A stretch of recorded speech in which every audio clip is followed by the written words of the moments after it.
What's up, guys? Welcome back to Blue Clouds TV.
Hello, everybody. Welcome back to Football Menace Live on Blue Clouds Media, where we discuss the transfer news and every news regarding the Premier League, to be precise, and also every rumor regarding Chelsea Football Club. The transfer window is open, so we are here for you discussing everything Chelsea, rumors, and players that may be almost about 9% or 90% likely to be at the football club. But today, absolutely, we are talking about the preview between Chelsea and Preston.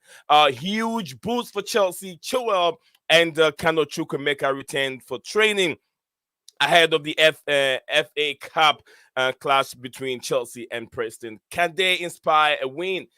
Join BluecloudsMedia for a live Chelsea predicted 11 injury update and FA Cup preview. We will analyze Pochettino's plan, Preston's threat, and predicted the outcome of everything. Also, we're gonna have a live Q&A, fun interaction. Don't miss a second of the FA Cup action showdown on Blue Clouds Media. I see I'm being joined by Steven. So Steven and me would go through the next 30 minutes of the preview of the big game, that FA Cup clash between Chelsea and Preston on Saturday. So stay in there. We'll be right back in a second.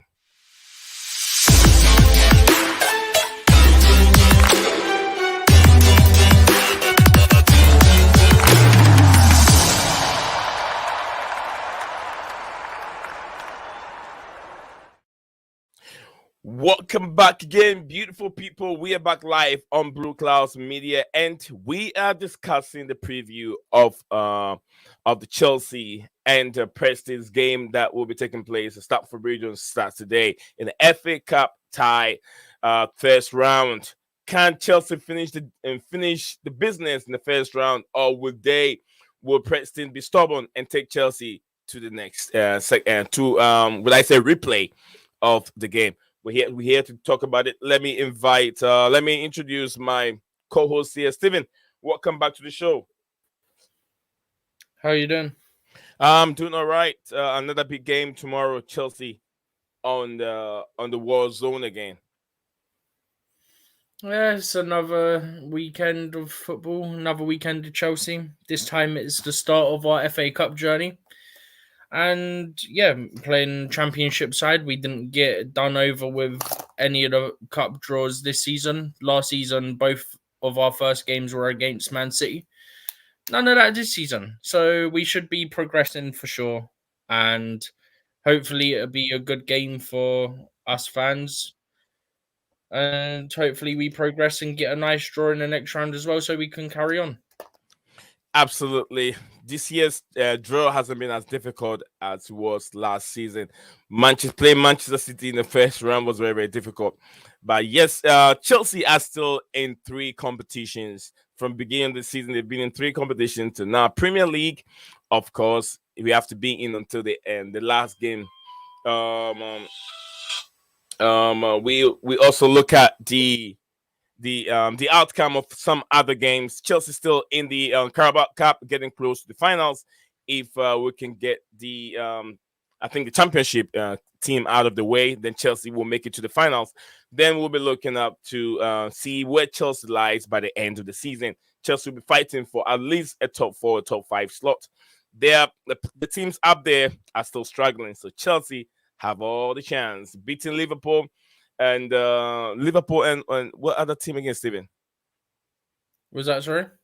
What other team that Chelsea have to? If Chelsea beat Liverpool, there's another team there, another team before Liverpool in the Premier League. I can't remember the other team before Liverpool game. Oh, Fulham. Yeah, Fulham. Yeah, I Fulham didn't know and what you was on Liverpool. about. I didn't realize you were on about Premier League games all of a sudden. You completely threw me for a moment. Yeah, I was trying to say that Chelsea are in 3 competitions. We are almost close to the finals in the Carabao Cup, and working our way out to the finals too in the FA Cup. If we can beat, and also the Premier League, if we can go through a run of form, we can fight our way or make our way up to the top 4, or even make a top 5 if we try and keep consistency. Is very, very important. So yeah, we go again. Stephen, the preview of the game. We're gonna start with the update, and then from the update we go into the press conference and see which players are available. There are so many questions that have been asked regards to Conor Gallagher, whether Pochettino can guarantee him a stay, and some other interesting questions that we will talk about. Stephen, injury update. Do you have that in front of you? I will have in 2 seconds. I'm just finding it. It's not too far up, so. All right. So whilst you're looking for that, we can now talk about the boost of Ben Chilwell and also Conor Chukwuemeka. Go ahead. It only took me a couple of seconds. It was only a couple messages up. I'm going to do what I normally do, where I group people who are in the same phase together, just because it makes life a lot easier for all of us, rather than keep repeating the stage.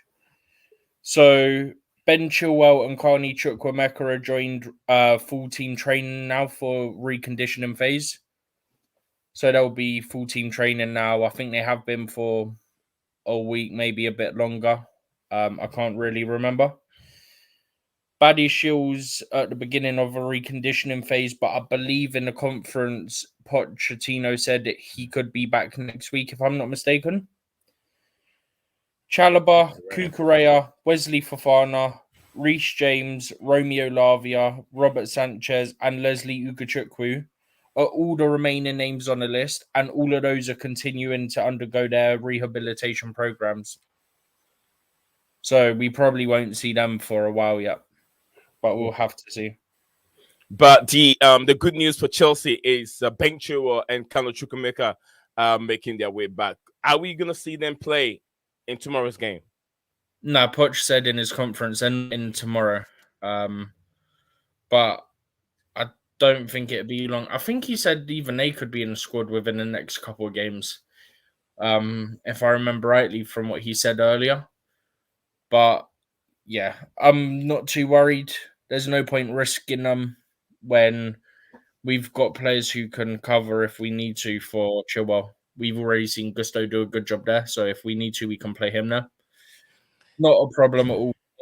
Nkunku is also out of the game, according to Mauricio. No, he's not out of the game. He's out of the starting 11. He's still got to be in the match day squad. So probably from the bench. Yeah, if we need him. Obviously, we should be winning, and there should be no need for him. Okay. Thank you very much. How close is in the starting 11? How close is Sanchez returning to the first team football? Probably a while yet. Okay. He's still like the majority of them are still in the rehab phase, so could be quite a while yet. Okay, so Chelsea will be missing Badishir, Chelsea, which we haven't had him for a while now. Chelsea will be missing Badishir. Chelsea will be missing who else? I think Nkunku will not start as has been predicted. Any other news regarding the injury players or outfield players or I think we've really talked about all of them, right? We've discussed almost all the We've players. touched on all of them. Like I said at the start, I was just going to group them together. Otherwise, I've got about 7 players on this list where I'll be saying their name and then going continuing to undergo their rehabilitation program, and it just longs it out when we can just rattle through it as like grouping his names. Okay. Because we've got about 7 players that are still doing their rehabilitation program. So there was no point me going Kukurea rehabilitation program, Chalobah rehabilitation program, and then doing that like another 5 times. Yeah. No, we can't do that. But thank you very much for the injury update. I mean that will sum up. Regarding Conor Gallagher. A question that was being asked to Conor Gallagher, which you outlined that question to be a very stupid question, but I was also coming in from a different angle regards to what the journalist asked this question, that if can he guarantee Conor Gallagher a stay at Chelsea Football Club. I think if I am a coach, regardless of what the owners are saying, I believe that this guy is a very, very good employee, and I think he makes my work very easy, and I have every right to keep him. Why wouldn't I go and say and defend him and say, "Oh, he will be here," or that kind of stuff? And I've seen a lot of managers protect their players. He said he wants to keep him. He said it multiple times that he wants to keep him. No, I was coming in when he said he cannot even guarantee himself to be here tomorrow. And I was like, I mean, come on, Mauricio Pochettino. There's a project. You got almost about 4 seasons at Chelsea Football Club, and so he's got 2 guaranteed. So this season and next season, what I think were 2 years he signed. I don't think it was 3, but yeah, he signed for 2, and then I think there might have been an option in there as well. Yeah, from what I was reading from Samuel Johnson, yeah, he said he's been guaranteed 4 seasons at Chelsea Football Club, which is a long-term project. That's why I keep telling people, and you also keep telling people, Poch is not going anywhere. It's a long-term project, and it's more understandable. So, what's your thoughts? What's your thoughts on this Gallagher situation right now? From the stuff I've been seeing recently, it's now being said that he might not be leaving in January, which is fine by me because I know some people rate him, some people don't, and all this. Like, you're entitled to your opinions. It is what it is. But realistically, if the manager sees him as a key player, we absolutely cannot afford to sell him in the middle of the season. You wait, you sell him in the summer, and then you can get someone in. And with the fee we're looking at, we can easily get someone in. Yeah, United have got Wigan away on Sunday, I want to say. Yeah, that's from Correct me Skylar. if I'm wrong, Skylar, but I believe it is Sunday that you lot are playing. Sunday or Monday. I can get it from here too, but go ahead. Like, I can get that information from here. Yeah, Sunday or Monday. I can't remember which. I think it's Sunday because they're on the Saturday list. They're not on the Saturday list. So when I go, let me see on Sunday. Oh, wait, I think it's Monday, actually. All right, then let me search Monday. Because Sunday Monday. is Luton, Bolton, Man City, Huddersfield, Forest, Blackpool, Petersburg United, Leeds United, Shrewsbury, Wrexham, West Ham, West Bromwich Albion. It's just a West Bromwich. Yeah, I'm right. West Brom, and then Aldershot Town. Yeah, Aldershot Town. Don't they have cities? Why is everything town? So many town, less few cities. West Ham United, Bristol City, Arsenal, and Liverpool. So Manchester United game would definitely be on Monday, as you've said. Monday. Yeah, I think that will be the only game. Wigan Athletic and Manchester United on Monday. So that's the only game, FA Cup game, that will be played on Monday. We're looking forward to that. But now we're looking at the Saturday games, some of the Saturday highlight games. A lot of games will be played on Saturday. I can't mention all of them Too many. Yeah, it's Too many. like But 20 games or something silly yeah, on 1, 2, Saturday. 3, 4, 5, 6, 7, 8, 9, 10, 11, 12, 13, 14, 15. Yeah, almost about 20 games. Almost about 20 games. As you said. But yeah, well, let me share this link and let's look at the predicted lineup for Chelsea. If with what we have, Jackson is gone. Armando Broja is in there. Scala said, I don't even know I'm gonna be watching that. Was that uh, 1 second, I'm not ten remember. Tenside derby? Tyneside Derby. What does it mean by Tenside derby? Tenside 10. Oh, Ten Hag. Newcastle 10. Sunderland. Yeah, is it 10 and 10 side? Tyneside. Tyneside. What does that mean? It's Newcastle Sunderland. Oh, that one.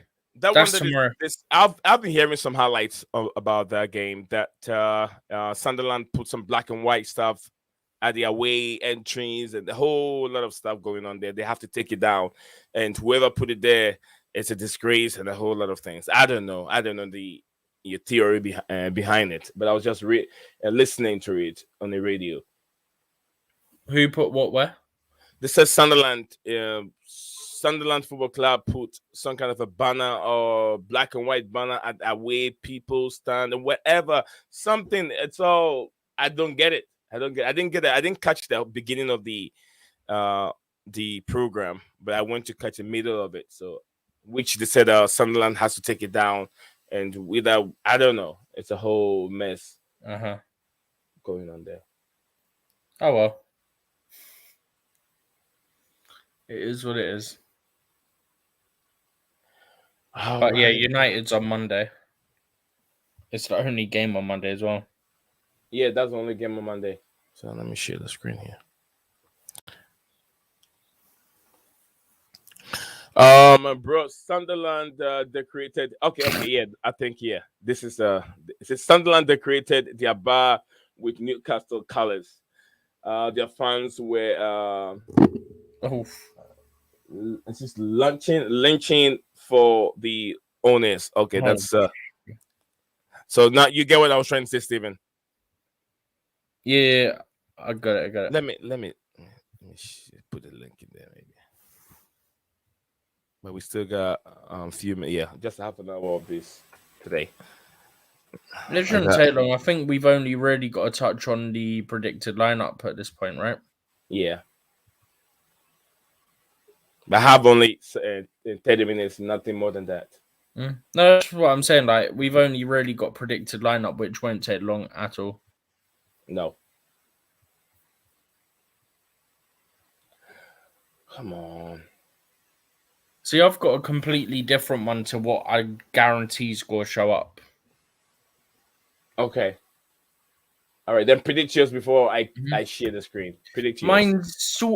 Mine's 50-50 on predicted and what I would want to see. So it's sort of a mix of both. Okay. But I've got 3 academy players in there. So Petrovic in goal, Gusto at right back, obviously. Gilchrist and Colwell at centre back, and then Samuel Smith. He's an academy left back, so we'll have an actual left back playing. Caicedo and Gallagher, and then Madueke, Leo Castledine, another academy player. Raheem Sterling, and then Armando Broja. That's what I would have gone with. And then you could get players like Silva arrest and certain other starters arrest as well. Yeah, I was wondering if Mauricio Pochettino is going to go soft or he's going to go with a lot of changes. He said there'll only be about 1 to 2 changes. But so, yeah, my one has a couple more than that. I've got about 4 changes in mine. Okay. We know one of the changes will be Jackson because Jackson's at AFCON. Yeah. Let me introduce Scala, what come again? Yeah. I can hear you. Can you explain a bit more detail into what is going on with Sunderland and the Newcastle game? Yeah, I mean, so basically what happened is that obviously that rivalry is a very big rivalry. It's like United Liverpool, because obviously Manchester and Liverpool, those are 2 big cities, and within that region, that Tyneside region, those 2 are the biggest cities. I mean, the Stadium of Light, which is Sunderland Stadium, it is bigger than Stamford Bridge.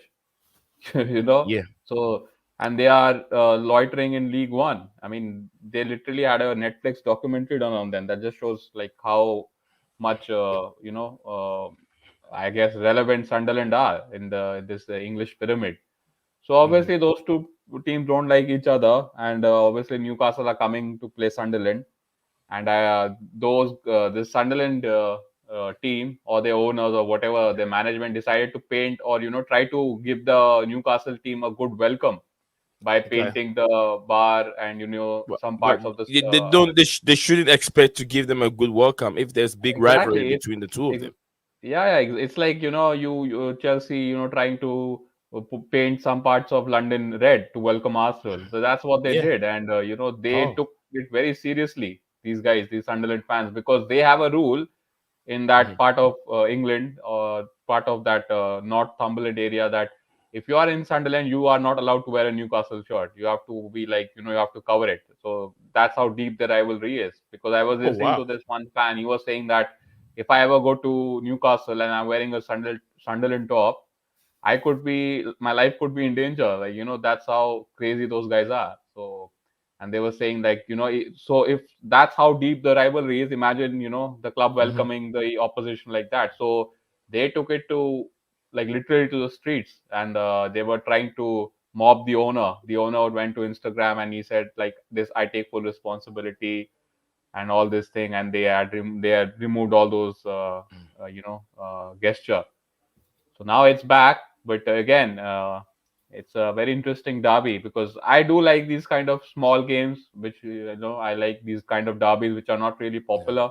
So I watched these kind of games. I mean, last year I watched the Black Country Derby, which is like Wolves and West Brom when West Yeah. Brom in the Premier League. So those games are highly interesting. Even the recently concluded what is this Brighton and Crystal Palace, they have a big rivalry as well. So Mm.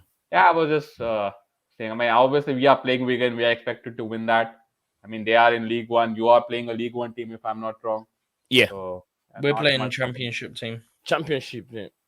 Ah, okay. Yeah. You're Yeah, they're like French 13th girl, or yeah. 14th in the championship. Yeah, I mean, look, the only thing I know about Preston is that we had a couple of our players going there. I mean, recently we have a youngster, Dan Go. He's being linked to that club. We had Alvaro Fernandez, who's a left back. He was their player of the season. And yeah, it's a decent club, man. I mean, that's where Scott McTominay should be. I hope one day that happens. But unfortunately, he's wearing the armband. So, yeah. He's wearing the armband for Manchester United. Yeah, he was wearing the armband two games ago when Bruno was suspended. So, Oh wow. yeah, I mean, Scott I think he was McTominay. very not Scott just the McTominay. arm. The Yeah, he was wearing the armband at Anfield. Just imagine. I mean, not just the first 11. He was wearing the armband. yep. Is it I Manchester mean that United he was playing? I don't get what kind of details this guy has on the manager, because it has happened under every manager. Somehow he has fooled Sir Alex. Sir Alex was the one recommended him to the club because he has some kind of Scottish allegiance. Yeah. Then he tried to fool. Then he fooled Mourinho. Then obviously everyone fooled Ole Gunnar Solskjaer, and then somehow or some other, this guy was supposed to be sold to West Ham. West Ham gave us 30 million, and we didn't accept him, and now he's apparently part of our team. I mean, Let me. then they bought Kudus. So, Yeah. yeah, I mean, I don't know what's with McTominay, man. I don't know how this guy features in the team, even though we are trying to sell him. What we are trying to do with McTominay, you guys are trying to do with Conor Gallagher. I mean, he's wearing the armband, but he's the one who's transfer listed somehow Yeah. to Tottenham. So, But when Chelsea put you on the transfer list and said they're gonna let you go, you will go. It's not. We're not playing around. I mean, Chelsea we don't might play not around. actually be selling him now, like I said earlier. No, in the January, yeah, I don't think so, Stephen. Just like you said, I don't think it will happen in the January. But I see him leaving from the way things are going down. If he goes and that he becomes so instrumental to Chelsea, I'm sure there may be a twist of ideas by the end of the season. Chelsea might keep him, but for now, from what I'm reading, I've listened to Ben Jacobs speak on Talk Sports, and he described the same thing that FFP financial. That's the trend now. A lot of clubs are going to do the same thing. They'll be selling their assets for full profit. Manchester United, Chelsea, Arsenal, Liverpool, all of them are going to do the same thing. for a while. Then they bring in young players again. So it's gonna happen. And I Chelsea mean, I need keep that money. seeing loads of people saying we're actually not as bad on financial fair play as others say. So It probably that's what wouldn't I'm be. gonna It wouldn't be maybe financial fair play reason, but they want some money. They want some more money in the football club. You get what I'm saying, Steven? Yeah, But but my yeah. point is, you get some people saying all this BS about financial fair play, and then you get people like Ornstein and people who know what they're talking about. Yeah, as in, okay, some people saying about FFP, they're probably journalists that hate us. Yeah, but then you get people like Ornstein and people like that saying, actually, it's probably not as bad as it's being made out as. It's a case of they're going to sell to keep basically ahead of it, essentially. Not they're selling because they have to sell. You know, Ben doesn't hate Chelsea, right? Huh? Ben Jacob reports for Chelsea. You know, he doesn't No, hate I'm not Chelsea. talking about Ben Jacobs. I'm not talking about him. Okay. All I'm right. talking about certain other people in the media that love to stir things up. Okay. Now, Stella. I know Ben Jacobs in terms of like the stuff he's reported before and all that. I know like he's got some sort of respect for the club and stuff. Yeah, he reports on Chelsea. If you I put was at the talking Premier about League, like like your main outlet BS speaking, people who do it for clicks.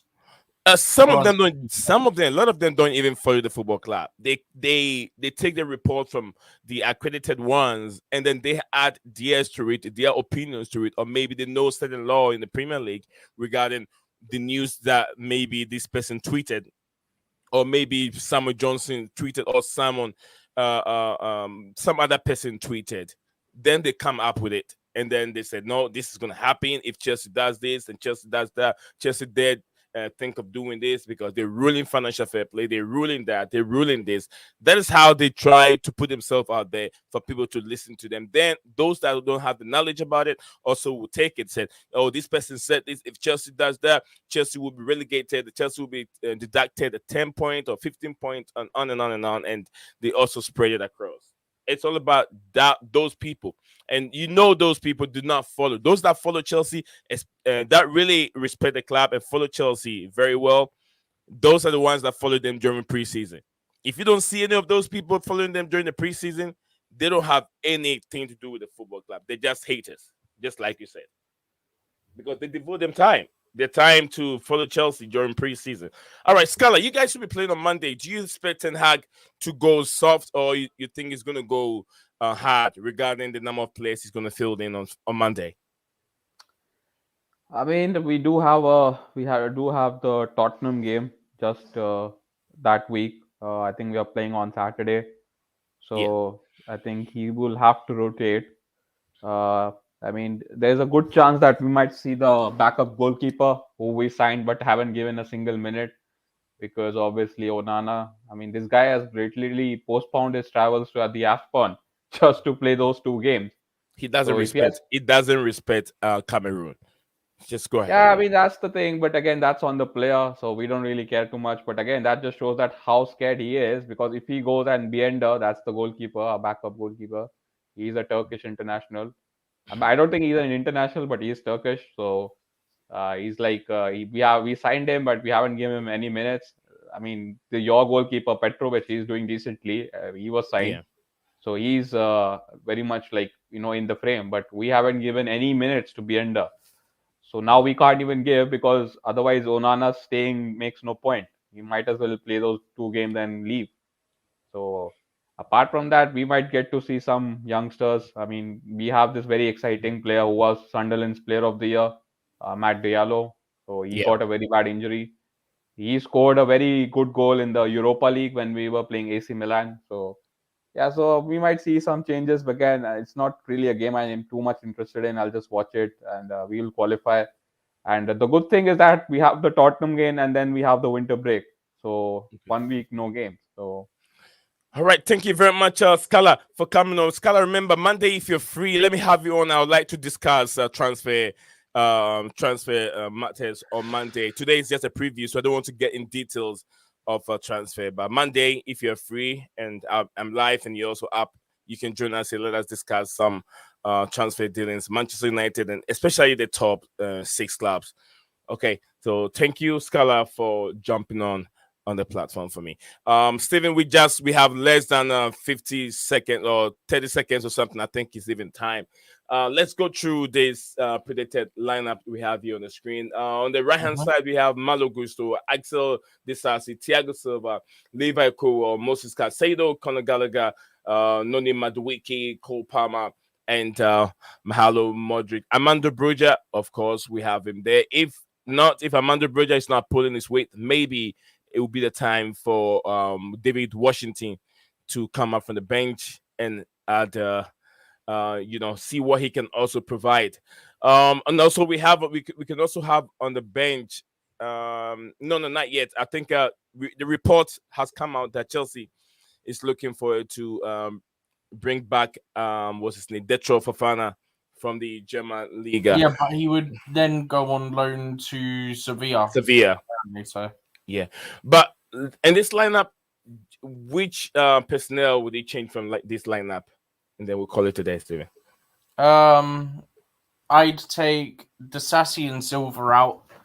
Okay, and then I'd take Palmer and Mudryk out, because what I'm thinking is give some players a rest, and then we also have Middlesbrough midweek before we play Fulham as well, so you can rotate for this game, then rotate again for Fulham, and then if you need to, you could not for Fulham, for Middlesbrough rather, and then whoever's fit for the weekend, you just pick. So if you take Disasi and you take Thiago Silva out of this game, are we looking to bring in Badishia? Badishia is not ready, Steven. No, I'm putting two academy players in. Two academy players in there. Oh, Steven. No. Because one of them, this is what I was saying before, right? So I'd put Gilchrist in. Yeah. I'd move Colwell to centre back. Okay. And then Samuel Smith is an academy left back. Right. That makes sense. Because, like I keep saying, I don't think Poch trusts Martin at left back, so why not promote an academy left back for the game, right? Rather than play Gusto at left back. Steven, I have a feeling that Martin will play a left back tomorrow. I'm not so sure. One of my mates said that to me as well, but I don't. I have a feeling. Let's see. Let's gamble and make sure. I pray that my prediction comes. The other thing I would quickly say for the Palmer and Mudryk one, I would put Castledine, who's one of the youngsters, and I'd put Raheem Sterling. Castledine for Palmer, and then Sterling for Mudryk. But then I'd use Palmer and Mudryk midweek. Sounds good. We got a deal here. We'll see how things pan out. I'll send it to you in a message, and then you'll see what I was trying to explain easier. Okay, I think 12:30 my time, so that'll be around 5 p.m. It's 5:30. 5:30, 5:30 UK time. So yeah, guys, catch out the game. 5:30. There's about 4 games at 12:30 UK time as well, which for you would be like 7:30, I think, your time. What? The early kickoffs, there's about 4 or 5 games at about 12:30 UK time. I think for you that's 7:30 in the morning. Yeah, it's right here, 7:30. That's Wimbledon and Ipswich. I'm watching. Yeah, there's about 4 or 5 of them at that time. I have an interest here. I've been watching Omari Hutchinson. He's been performing very well for Ipswich this season. I think they're in the top 3 or top 5, isn't it? I'm not actually sure. Yeah, they are in. I've tried to watch him when I can, but I've also got an interest like Skylar in the Sunderland-Newcastle game. Okay. So I might watch that. I don't know. There's 2 or 3 games in that early window which I have a slight interest in. Yeah, if you're Chelsea fans, you want to watch out for the Wimbledon Ipswich game. Omari Hutchinson has been performed wonderful for Ipswich this season, and I think they are. Yes, I said it. They're second. Yeah, they're second, and they're 10 points behind Leicester, who are in first. So it looks like Leicester are going to come straight back up. There you go. So I told you guys, Hutchinson is performing. So watch out for that young chap, our Chelsea player. That's why I have an interest in Mario. I want to see him. I want to see his. I watched that game against Wimbledon. I've watched a couple of games, and I've watched some Jada Silva's game. I've watched Humphrey's game, and I've also watched what is his name again? what's the Casey Palmer, old Chelsea. Former I think he Chelsea. came, yeah, from our Chelsea. It came the rank between when I think Romelu Loftus-Cheek and the others. I think he's about the same age group. Yeah, about the same age. So, guys, KLC, big up to you, KLC, joining that a bit late on your dance streaming. We've even done 5 minutes after. I think we can win 4-0. 4-0. Just Guys, don't man. let Hams predict a Chelsea win, because if Hams predicts a Chelsea win, we'll lose. Killers Chelsea, thank you very much for joining the show. Guys, this is where we're going to end the stream today. Steven and I have been on the platform today, and we want to say Lil Desperandos, guys. Hang on to hope. Absolutely. Hang on to hope. Hopefully, I can see. We'll come back again right after the game and to review the game tomorrow. Enjoy the rest of your evening. KLC, enjoy the rest of your day. Talk to you guys again tomorrow. Bye for now. What's up, guys? Welcome back to Blue Clouds TV.